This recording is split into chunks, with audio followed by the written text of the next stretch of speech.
This is Les Grossman. Who is this? This is Flaming Dragon! Oh, okay. Flaming Dragon. Fuckface.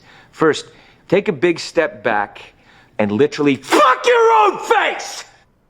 What's the last good comedy you've seen? Seriously, what's the last movie you've seen where you couldn't stop laughing and spit up your drink? If you can't think of one, it's because there haven't been any great comedies throughout the last 10 to 12 years in an era I like to call the dark ages of cinema.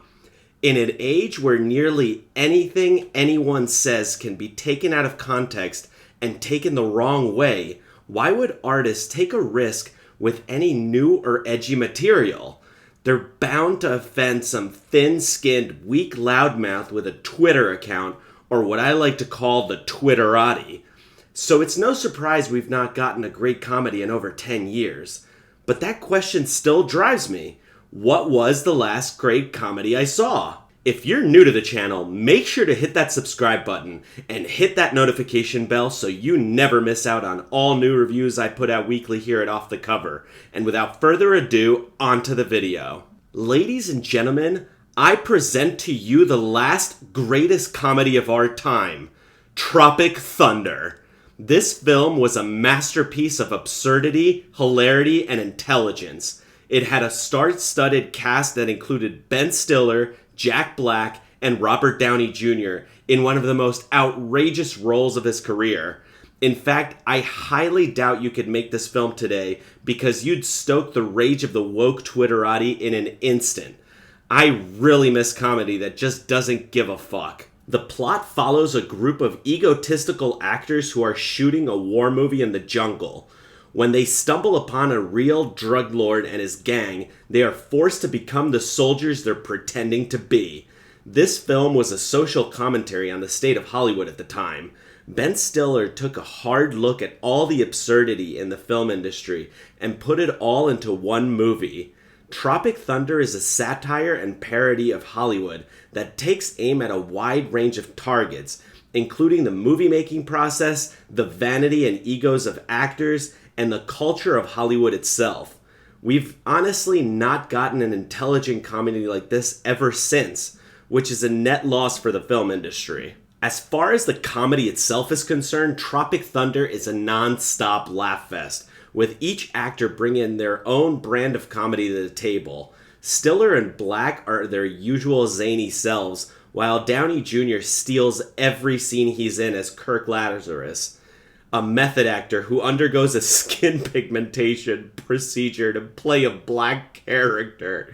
The jokes in this film are clever and well written, and the movie as a whole is a joy to watch.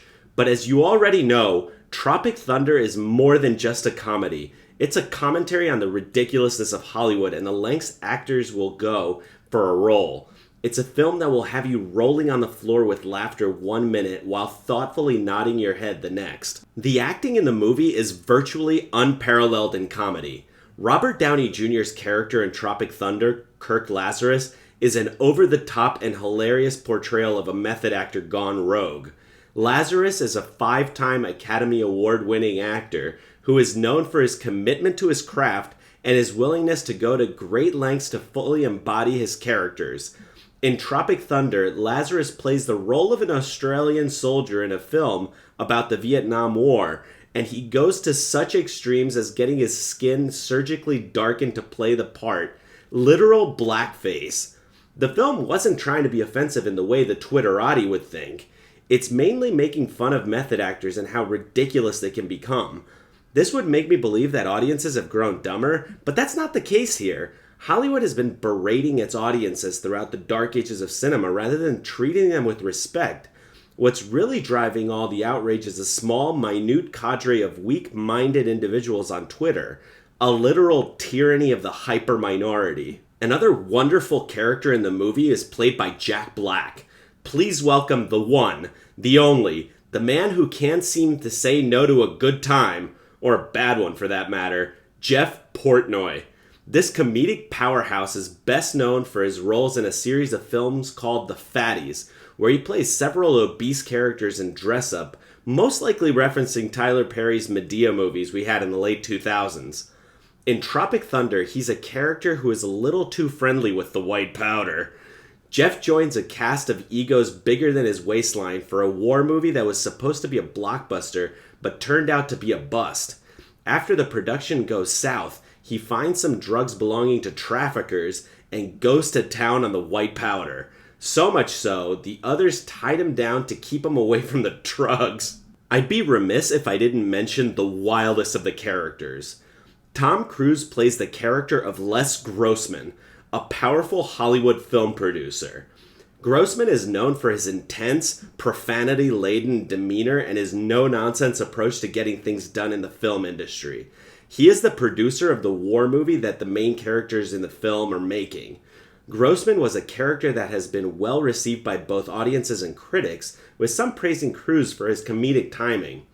Cruise took on this role as Grossman to show the different side of his acting range, with this character having been a departure from the usual serious roles he took on over his career. His character was not specifically intended to be a parody of Harvey Weinstein, but both Grossman and Weinstein were known for being powerful figures in the film industry and for having a confrontational and demanding management style.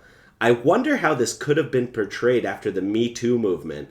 I'm sure Grossman would have been even more bombastic. Throughout many of my videos, I've made mention of the dark ages of cinema.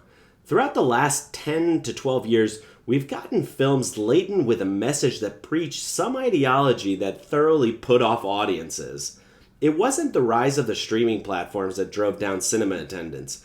It was bad movies. No one wants to be put down or preached to. For example, a scene in The Falcon and the Winter Soldier, the character of Falcon preaches to a politician that he should do better. We've heard this ad nauseum and are sick of it.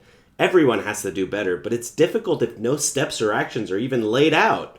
Additionally, fourth wave feminism has infiltrated Hollywood and produced films and TV shows which constantly and consistently put down men.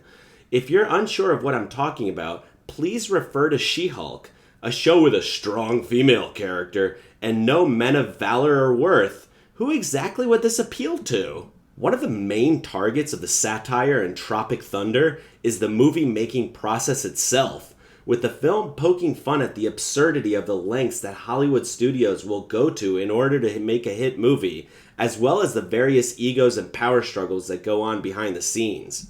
The film also satirizes the vanity and egos of actors, with the characters being portrayed as being self-absorbed and obsessed with their own careers and images. In short, Tropic Thunder is the last great comedy to be made. Hollywood is afraid to invest in films of this caliber because of the moral outrage brigade over on Twitter. But art, which films are, cannot evolve without pushing boundaries. Does Tropic Thunder have offensive material? Absolutely, but only if you have a stick up your ass. If you're offended by literally everything, then this might actually be the movie to desensitize you. We need more movies like Tropic Thunder. In fact, making a satirical comedy in the style of Tropic Thunder about the state of filmmaking in 2023 is of the utmost importance.